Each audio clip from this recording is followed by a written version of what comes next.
សូមជម្រាបសួរសូមស្វាគមន៍មកកាន់ Channel Knowledge Comedy 100K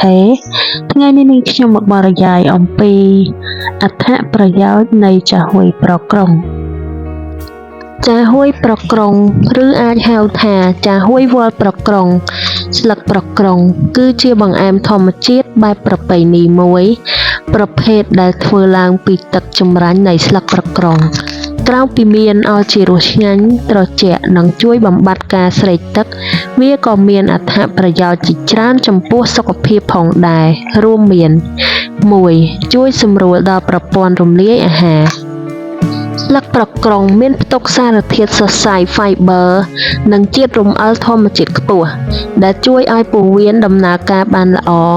បង្ការនិងព្យាបាលអាការៈទល់លាមកនិងជួយឲ្យប្រព័ន្ធរំលាយអាហារមានសុខភាពល្អ 2. ជួយបញ្ចុះកម្ដៅក្នុងរាងកាយតាមក្បួនសិទ្ធិបុរាណចាហួយប្រក្រុងមានលក្ខណៈត្រជាក់វាស័ក្តិសមបំផុតសម្រាប់ទទួលទាននៅថ្ងៃអាកាសធាតុក្តៅ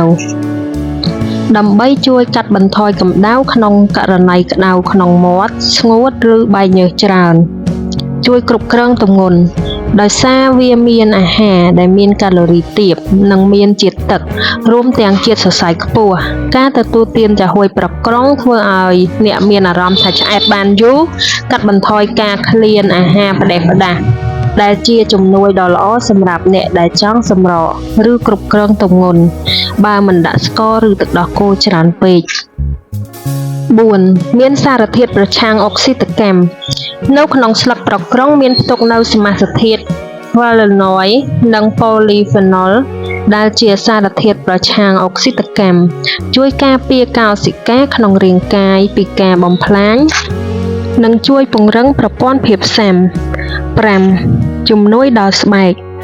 ជាតិទឹកនិងវីតាមីនមួយចំនួនដែលមាននៅក្នុងចាហួយនេះជួយផ្ដល់សំណើមដល់ស្បែកពីខាងក្នុងធ្វើឲ្យស្បែកមានភាពស្រស់ថ្លានិងកាត់បន្ថយបញ្ហាមុនដែលបណ្ដាលមកពីកម្ដៅក្នុងរាងកាយចំណាំសម្រាប់ការទទួលទានដើម្បីទទួលបានអត្ថប្រយោជន៍សុខភាពល្អបំផុតអ្នកគួរទទួលទានវាដោយលាយជាមួយកម្រិតផ្អែមល្មមកាត់បន្ថយការដាក់ស្ករស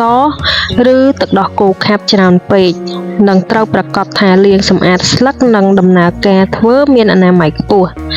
សូមអរគុណបងប្អូនសម្រាប់ការតាមដានស្ដាប់ពីដើមដល់ចប់សូមបងប្អូនជួយចុច Subscribe រួចចុចសញ្ញាកណ្ដឹងដើម្បីទទួលបានវីដេអូថ្មីៗ